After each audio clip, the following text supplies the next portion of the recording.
जी महाराज की जय। परीक्षित जी महाराज की जय। श्यामल रामचंद्र की जय। पवन सुत हनुमान की जय हो। काशी विश्वनाथ भगवान की जय हो। तेलंगाना धाम की जय हो। वृंदावन धाम की जय हो। बागेश्वर धाम की जय हो। कुबेरेश्वर धाम की जय हो। सब संतन की जय हो। सब भक्तन की जय हो। नमः पार्वती पतये हर हर महादेव।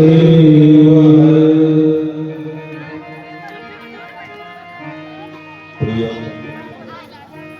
श्रोता बंधुओं, भक्तिमती माताएं बहनों, कथा को आरंभ करने से पूर्व मनवाणी को पवित्र करने हेतु हरिनाम संकीर्तन मिलजुल करके प्रेम भाव आनंद और मस्ती के साथ बोले राधा रमण भगवान की। मन भज राधे राधे राधे वे काम आए। मन भज राधे राधे राधे वे काम आएंगे। बोलो श्यामा श्यामा श्यामा बेड़ा पार लगाएगी। बोलो श्यामा श्यामा श्यामा बेड़ा पार लगाएगी। बेड़ा पार लगाएगी, भव से पार लगाएगी। बेड़ा पार लगाएगी, भव से पार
राधे राधे मेरी काम आएगी, मेरी काम आएगी, मेरी काम आएगी, बेड़ा पार लगाएगी, मेरा पार लगाएगी, बहुते पार लगाएगी, बहुते पार लगाएगी, बाबा गम मिटाएगी, मेरी काम आएगी,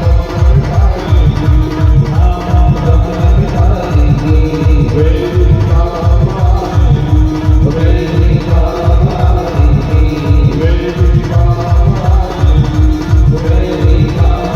आएगी, मेरी काम आएगी। मेरी काम आएगी।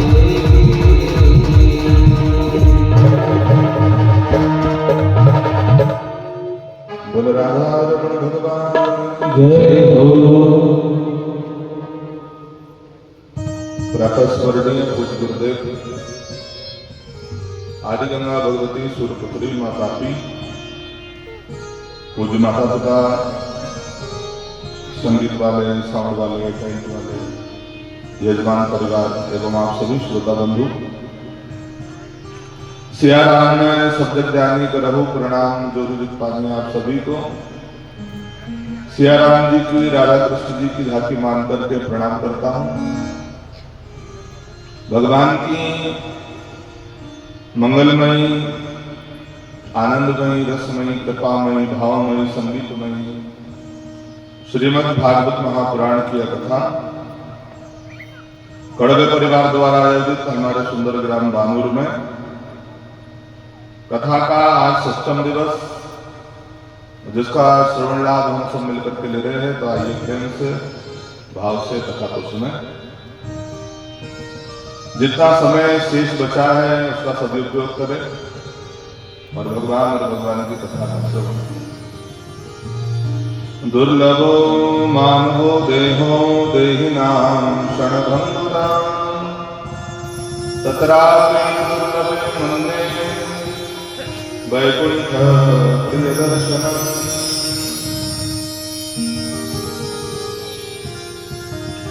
मेरे भाई बहन 6 दिन की कथा के दौरान मैंने कई बार आपको बताया कि इस संसार में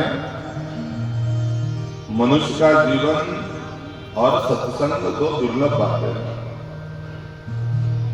मनुष्य का जीवन होना दुर्लभ है और सत्संग दुर्लभ है, ये कथा दुर्लभ है। और आज मनुष्य ने हर चीज को बचाने की व्यवस्था करके रखी है। कपड़े खराब नहीं हो उसके लिए अलमारी ला के रखी है, सब्जी दूध दही खराब ना हो उसके लिए फ्रिज रखा है, पैसे खराब ना हो उसके लिए तिजोरी ला करके लॉकर रखा है। क्या कभी ये विचार किया मेरे भाई बहन ये मन खराब ना हो इसके लिए कोई व्यवस्था है? कोई गारंटी भी नहीं है और कोई व्यवस्था करके रखी है आप लोगों ने कि मन खराब ना हो। गारंटी तो नहीं है कब बदल जाए, मगर एक व्यवस्था है मेरे भाई बहन जिसका नाम है सत्संग।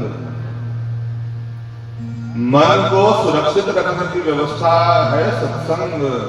मन ना बिगड़े, मन ना बदले, इसलिए सत्संग है कि यहां पर जब बैठोगे तो इस बात की गारंटी है कि इतनी देर तो नहीं बिगड़ेगा बदलेगा। मगर हमारे यहां सत्संग को कभी कभी करने की बात नहीं है कि तुम साल में एक बार कहीं भागवत जाकर के सुन लो और ऐसा सोचो कि अब साल भर का काम चल जाएगा। मेरे भाई बहन ये ओकेशनली कार्यक्रम नहीं है सत्संग कि कभी कभी किया जाए, ये तो नित्य सत्संग रोज होना चाहिए। हाँ ये भी जरूरी नहीं है कि पीठ लगा करके बैठी जाए, भागवत की पोथी लगाई जाए और उसके बाद कहीं संगीत लगा करके साउंड लगा करके सत्संग सुना जाए। कोई भी अच्छे व्यक्ति के पास बैठ जाओ, जहां से पॉजिटिविटी आ रही है, जहां से सकारात्मक ऊर्जा आ रही है, ऐसे व्यक्ति को सुनना ही सत्संग है। इसलिए हमारे शास्त्रों ने सत्संग को सदा करने के लिए कहा। एक घड़ी आधी में पुनियाद, तुलसी चर्चा राम की हरे कोटि अपराध। एक घड़ी यानी 48 मिनट, आधी घड़ी 24 मिनट, आधी में पुनियाद 12 मिनट। अगर रोज मेरे भाई बहन 12 मिनट भी किसी अच्छे व्यक्ति के पास बैठ करके सत्संग करोगे तो गारंटी है कि मन बिगड़ेगा नहीं। और इस 12 मिनट का वो असर होगा मेरे भाई बहन, जैसे मोबाइल चलाते हो आप लोग, सबके पास है मोबाइल, चार्ज करना पड़ता है। थोड़ी देर के लिए चार्ज करते हैं, उसके बाद में दिन भर उसको उपयोग करते हो, तो वैसे ही थोड़ी देर के लिए सत्संग रूपी चार्जर से अपने जीवन को, अपने मन को चार्ज करो और उसके बाद दिन भर फिर उसका उपयोग करते रहो। और गजब की बात है मेरे भाई बहन कि इस चार्ज का कोई चार्ज नहीं है। अब जो चार्ज लेना है वो हमारे लोकेश भैया ने दे दिया है, आप लोगों से कोई चार्ज मांगने वाले नहीं है। इस चार्जर का कोई चार्ज नहीं है, इसलिए मन चाहे तो रोज भी आप चार्ज कर सकते हैं। हमारी कथा YouTube पर भी उपलब्ध है, अगर आप चाहें तो रोज भी चार्ज निःशुल्क कर सकते हैं। और मेरे भाई बहन, इसका आनंद, इसका सुख वो होगा जो दुनिया में कोई नहीं दे सकता है। तात स्वर्ग अपवर्ग सुख धरे तुलायक अंग, तूलता सकल मिली जो सुख लवे सत्संग।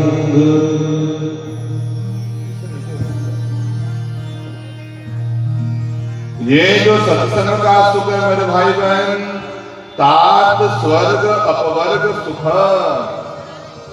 स्वर्ग के सुख से और स्वर्ग के ऊपर अपवर्ग के सुख से। अपवर्ग यानी मोक्ष, मोक्ष के सुख से बढ़कर है। और समस्या बस एक है कि ये सत्संग हमेशा मिलने वाला नहीं है। बाकी सब बातें तो बार बार मिल जाएगी मेरे भाई बहन। तात मिले, पूर्णिमात मिले, सुख भ्रात मिले, युवती सुखदाई, राज मिले, गजबाज मिले, सब साज मिले, मन वांछित पाई, लोक मिले, विधिलोक मिले, सब लोक मिले, वैकुंठ ही जाई, सुंदर और मिले सब ही, बस संत समागम दुर्लभ भाई। बाकी सब चीजें तो बार बार मिल सकती हैं, मगर ये भागवत क्या रोज होने वाली है? तो बोले नहीं, रोज तो नहीं हो सकती। इसलिए मेरे भाई बहन, जब अवसर मिले, जहां अवसर मिले, तो वहां पर कथा को, सत्संग को सुनिए। और बात पूरी अवसर की है मेरे भाई बहन, जरा इस बात को गंभीरता से सुनिए। तुलसीदास जी कह रहे हैं कि बड़े भाग्य मानुष तन पावा, सुर दुर्लभ सब ग्रंथन गावा। बड़े भाग्य से ये मनुष्य तन मिला है और इस मनुष्य शरीर को सुर दुर्लभ बता रहे हैं, देवताओं से भी दुर्लभ बता रहे हैं। तो ऐसा क्यों है? ये मनुष्य शरीर में ऐसा क्या है जो देवताओं से भी बढ़कर के हो गया है? अब देवता तो स्वर्ग में रह रहे हैं, बढ़िया सोने के सिंहासन पर बैठ रहे हैं, और हमारे बैठने के लिए चटाई है, महाराज के लिए गद्दा है ज्यादा ज्यादा। और देवता तो स्वर्ग में सोने के सिंहासन पर बैठ रहे हैं। देवता सोने का मुकुट लगा रहे हैं, हम लोग ज्यादा ज्यादा टोपी, गमछा, कपड़ा। तो फिर मनुष्यों को दुर्लभ क्यों बता रहे हैं सब ग्रंथ? बड़े भाग्य मानुष तुम पावा, सुर दुर्लभ सब ग्रंथन गावा। जबकि देवताओं की तो पूजा हो रही है, देवताओं का शरीर हमसे बढ़कर के है, मनुष्य योनि से ऊंची योनि देव योनि है। तो ऐसे समझो मेरे भाई बहन, जो मनुष्य का जीवन है वो लोहे का है और जो देवताओं का जीवन है वो चांदी का है। समझी बात? मनुष्य का शरीर लोहे का है, देवताओं का शरीर चांदी का है। और एक तरफ 100 किलो लोहा रखा रहे, एक तरफ 100 किलो चांदी रखा रहे, और बानर वाला से कहा जाए कि भैया क्या लोगे? एक तरफ 100 किलो लोहा रख दिया जाए, एक तरफ 100 किलो चांदी रख दी जाए, और आप लोगों से कहे कि भैया क्या लोगे, तो सीधी सी बात है, लोग चांदी लेना पसंद करेंगे। चांदी महंगी है, अभी तो और महंगी हो गई है। और लोग चांदी लेने के लिए बढ़ी रहे थे कि देने वाला ने बताया कि भैया आपके लिए एक सूचना है, जो 100 किलो लोहा है और जो 100 किलो चांदी है उससे पारस मणि का स्पर्श करवाया जाएगा। और जो लोग चांदी लेने जा रहे थे उनके पैर को ब्रेक लगा, क्योंकि जब पारस मणि का स्पर्श होगा मेरे भाई बहन, तो चांदी को तो कोई असर होने वाला नहीं है। देवताओं का शरीर चांदी का है, चांदी तो वही चांदी रहने वाली है, चाहे कितनी महंगी हो जाए। मगर बात है अवसर की कि पारस मणि का स्पर्श जो लोहे से होगा तो वो लोहा चांदी से भी बेशकीमती सोना बन जाएगा। और वैसे ही ये शरीर मनुष्य का लोहे का है, और ये जो सत्संग है, ये जो भागवत है, ये पारस मणि है मेरे भाई बहन। और जो पारस मणि का स्पर्श लोहे से होगा तो वो चांदी से भी दुर्लभ सोना बन जाएगा। इसलिए पुराणों में कहा, शास्त्रों में कहा बार बार कि बड़े भाग्य मानुष तन पावा, सुर दुर्लभ सब ग्रंथन गावा। इसलिए मनुष्य योनि को देव योनि से बड़ी बता रहे हैं। तो बड़ा भाग्य है आप लोगों का कि 7 दिन से हम लोग यहाँ पर बैठ करके सत्संग सुन रहे हैं। और सुबह की कथा में आप लोगों ने सुना कि भगवान वृंदावन की लीला संपन्न करके मथुरा में प्रवेश कर रहे हैं। और जब भगवान गए तो गोपियां तो अक्रूर को गाली दे रही है, क्रूरस्तम अक्रूर। भगवान जा रहे हैं वृंदावन छोड़ करके, और गोपियां ग्वाले सब दुखी हो गए। गोपियां अक्रूर को गाली देती है कि कोई यमराज है जो हमारा प्राण लेने के लिए आया। और भगवान सबको छोड़ करके नंद बाबा को, यशोदा मैया को, गोपियों को, ग्वालों को, गैया को, मैया को, सबको छोड़ करके भगवान वृंदावन से चले। और जब जा रहे हैं तो राधिका को प्रणाम किया, राधे मैंने तुम लोगों से सच्चा प्रेम किया है। और प्रेम की निशानी वो बंसुरी लेकर के भगवान गए। भगवान ने कहा राधे मैंने प्रेम की बंसी तो बहुत बजाई, अब मुझे युद्ध का शंख बजाना है, इसलिए मुझे यहाँ से जाना जरूरी है। और भगवान वृंदावन को छोड़ करके मथुरा में प्रवेश कर रहे हैं। और अक्रूर जी को दिव्य दर्शन दिखाया भगवान ने। जो अक्रूर भगवान को 11 वर्ष का बालक समझ रहे थे, उन अक्रूर जी को भगवान ने चतुर्भुज रूप दिखाया। और अक्रूर जी समझ गए कि अब चिंता करने की कोई जरूरत नहीं है, और कोई चिंता करेगा तो उसका नाम है कंस। भगवान मथुरा के द्वार पर उतरे और अक्रूर जी ने जाकर के समाचार सुनाया।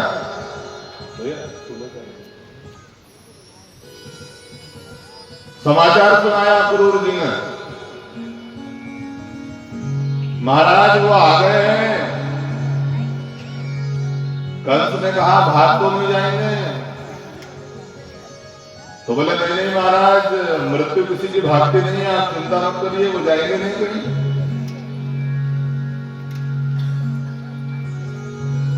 और भगवान तो मथुरा में भ्रमण कर रहे हैं। साथ में कुछ गोप ग्वाल है। गोप ग्वालों के साथ भगवान मथुरा में घूम रहे थे और गोप ग्वालों ने देखा सुंदर मथुरा के मार्ग है, बड़े बड़े मार्ग है। भगवान तो गांव में रहते हैं, वृंदावन छोटा गांव है और मथुरा शहर है। और जो शहर में भगवान आए तो देखा बड़े बड़े रास्ते, बड़े बड़े मार्ग मथुरा के, बड़े बड़े भवन है मथुरा में, रति और कामदेव के समान स्त्री पुरुष है मथुरा के। और भगवान मथुरा की गलियों में घूम रहे हैं तो ग्वालपाल बोले, भैया लाला, हमने सुना है कि यहाँ का राजा तेरा मामा है। भगवान प्रसन्न हुए, हाँ हाँ, यहाँ का राजा आपका मामा है। गोप ग्वाल बोले, भैया फिर तो अपन तो ऐसे उठ करके आ गए गंदे कपड़े पहन करके, और लोगों को पता चलेगा कि मामा का भांजा आया तो लोग क्या कहेंगे। तो भगवान ने कहा, चिंता मत करो, अपना मामा राजा है, अभी व्यवस्था करते हैं। और कंस का धोबी जा रहा था, रजक कपड़े का गट्ठा लेकर के। कंस महाराज के राजसी वस्त्रों को धोता था और रजक जा रहा था। तो भगवान ने देखा रजक जा रहा है कपड़े का गट्ठा लेकर के, आवाज लगाई, मामा जी, ओ मामा जी। और रजक ने देखा कि मेरी तो कोई बहन नहीं है, भांजा कहां से आ गया। भगवान ने कहा, मामा जी हमको पहचाने। रजक ने कहा, नहीं भैया, अरे हम वृंदावन से आए हैं, कंस महाराज के भांजे हैं। और जो सुना रजक ने, उसको पता है कि इनको इसलिए तो बुलाया मारने के लिए। और रजक ने कहा, अच्छा तो वो तुम ही हो जिसके कारण महाराज के कपड़े गंदे हो रहे हैं, रोज धोना पड़ रहा है।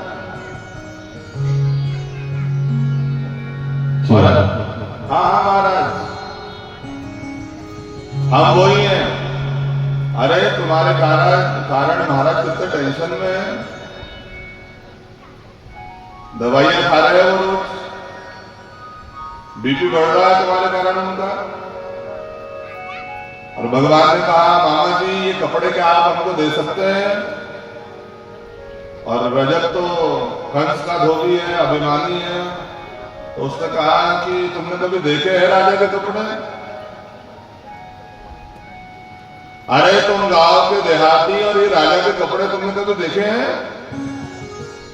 और दाऊ भैया ने कहा, लाला ये ज्यादा ही बोल रहा है, जरा दिखा दो पूतना वाले हाथ। और भगवान ने एक मुष्टिका का प्रहार किया और धोबी का सिर कट के गिरा। कोई तराजू में कुछ नापता था, कोई व्यापारी नीचे जमीन पर बैठ करके, और उसके खोपड़े सिरे जाकर के वो बाट की जगह पर गिरी। और देखा व्यापारी ने किसका सिर गिरा भैया, रजक था। और नीचे कपड़े गिरे, फैल गए गट्ठा। और भगवान ने तो अपने पसंद के कपड़े निकाले।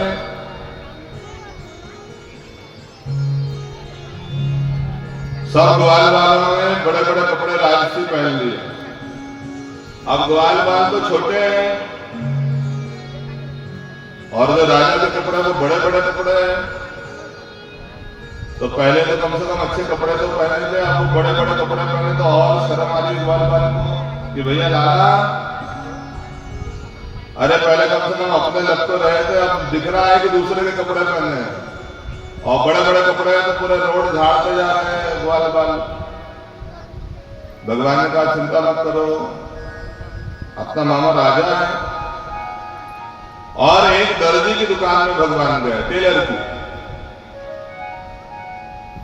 और टेलर को देख करके खड़ा, दर्जी खड़ा हो गया भगवान को देख करके। उसने अभी तो देखा था कि धोबी का क्या हुआ है।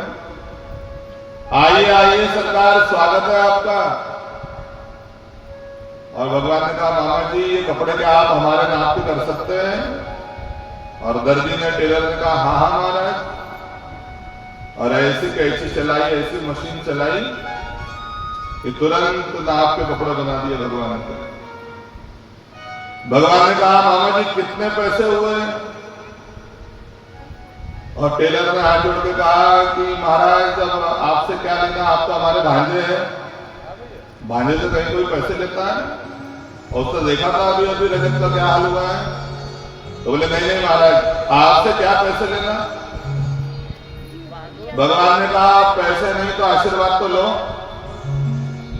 हम आशीर्वाद दे रहे हैं कि द्वापर युग में 2 आना 3 आना तुम सिलाई ले रहे हो, और 2026 आएगा तो 1000 रुपए से कम मत लेना।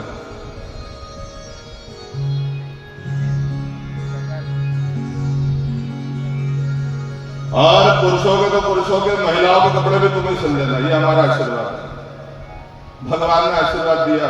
तो आज भगवान के आशीर्वाद से जितने का कपड़ा नहीं उसे तो सिलाई लग रही है कि नहीं? वहां से भगवान आगे बढ़े तो एक श्रीरामा माली है, और गर्गाचार्य जी ने बताया है इसको कि जब भगवान आएंगे तो तेरे घर जरूर आएंगे। तो सुंदर सुंदर मालाएं बना के रखता था भगवान के लिए। भगवान गए तो सुंदर वनमाला उसने भगवान को पहनाई। देखिए भगवान की पूजा हो रही है। पहले भगवान जी ने यमुना जी में स्नान किया, वहां से निकल के आए तो रजत ने, धोबी ने कपड़े दिए भगवान को। श्री राम माली ने भगवान को माला पहना दी, और अब बारी है चंदन की। 3 जगह से टेढ़ी कुब्जा जो कंस की दासी है, सोने की कटोरी में अंगराग चंदन घोल करके कंस को लगाती है, और वो आ रही थी, उसके चंदन की खुशबू आ रही थी, और भगवान ने आती हुई कुब्जा का रास्ता रोका। कुब्जा कुरूप है, 3 जगह से टेढ़ी है, कुबड़ी है, कोई उसकी ओर देखता नहीं है कि इसकी तरफ देखेंगे तो दिन खराब हो जाएगा इसको देख करके। और भगवान ने कुब्जा का, आती हुई कुब्जा का रास्ता रोका, तो कुब्जा को लगा कि कोई गलती से सामने आ गया है, तो बाजू से कुब्जा निकलने लगी। भगवान ने बाजू से भी रास्ता रोका, कुब्जा और बाजू से निकली, तो भगवान ने फिर रास्ता रोका, और भगवान ने कहा सुंदरी। और कुब्जा ने पहली बार ये शब्द सुना किसी के मुंह से, सुंदरी। और कुब्जा ने थोड़ा सा कमर सीधी करके अपना पल्ला ठीक करके देखा तो सामने श्याम सुंदर खड़े हैं। भगवान ने कहा सुंदरी क्या ये चंदन आप हमको लगा सकती है? कुब्जा ने कहा हाँ हाँ महाराज, आज पहली बार चंदन घिसने की सार्थकता होगी, क्योंकि इसके पहले तो कंस को लगा रही थी चंदन। और भगवान ने, कुब्जा ने भगवान को, ग्वाल बालों को सबको चंदन लगा दिया, और ग्वाल बाल बोले भैया लाला, जब कोई चंदन लगावे तो उसको कुछ दक्षिणा देना चाहिए। और भगवान ने कहा हाँ हाँ अभी देता हूं दक्षिणा। और ऐसा कह करके भगवान ने अपने दोनों पैर कुब्जा के पैर के ऊपर रखे, एक हाथ कुब्जा की कमर में डाला। ग्वाल बाल घबराए, भैया क्या कर रहा है, ये वृंदावन नहीं मामा का गाँव है। भगवान ने कहा जरा ठहरो तो। और भगवान ने दूसरा हाथ कुब्जा की थोड़ी पर रखा और जोर का झटका दिया, और जो झटका दिया तो 3 जगह से कुरूप, टेढ़ी, कुबड़ी, कुब्जा सुंदरी के रूप में परिणत हो गई। और जो देखा लोगों ने कि 3 जगह से टेढ़ी कुब्जा सीधी हो गई, सुंदरी बन गई। मेरे भाई बहन, ये कुब्जा हमारी बुद्धि है, और ये बुद्धि जब कंस जैसे पापी के चक्कर में पड़ जाएगी तो 3 जगह से टेढ़ी हो जाएगी। काम, क्रोध, लोभ इस बुद्धि में आ जाएगा, और वही बुद्धि जब भगवान की सेवा में लग जाएगी तो सुंदरी बन जाएगी। और भगवान ने कुब्जा के ऊपर कृपा करी, और लोगों ने ये चमत्कार जादू देखा कि वो कुरूप, कुबड़ी, कुब्जा सुंदरी बन गई। और लोग दौड़े मथुरा की गलियों में। कोई बोला भैया वो बंशी बजाने वाला आया है, कोई बोला वो माखन पिलाने वाला आया है, कोई बोला वो गोवर्धन उठाने वाला आया है। और मथुरा में ये समाचार आग की तरह फैला और लोग घर से निकल निकल करके दर्शन करने आ रहे हैं भगवान का। सुंदर पीतांबरी पहनी है भगवान ने, मोर मुकुट लगाया है और मथुरा की गलियों से लहराती चाल से भगवान चलते हैं। और झरोखे से, छत से स्त्रियां, मार्ग के दोनों ओर पुरुष खड़े होकर के भगवान का दर्शन कर रहे हैं। और भगवान मंद मंद मुस्कुराते हैं। तो कोई कहता है कि देख देख मेरे को देख रहा है, और अगले को देख करके इशारा करते हैं भगवान आपका। तो बोले अरे देखो तो देख रहा है, मेरे को देख करके मुस्कुराता है। कोई बोला मेरे को देख करके इशारा कर रहा है। और भगवान मथुरा की गलियों में जो निकले तो हजारों सैकड़ों लोग दर्शन करने आए। बोल मोर मुकुट बंशी वाले की जय। तेरे मंदे मंदे मुस्कुरा पे बलिहार सावरे, बलिहार सावरे। इस कथा प्रसंग पर 201 रुपए की राशि सागर जी कड़वे की ओर से प्राप्त हुई। बहुत बहुत धन्यवाद। बलिहार सावरे, बलिहार सावरे, बलिहार सावरे, बलिहार सावरे। तेरी मंद मंद मुस्कुरा पे, तेरी मंद मंद मुस्कुरा पे बलिहार सावरे, बलिहार सावरे, बलिहार सावरे, बलिहार सावरे।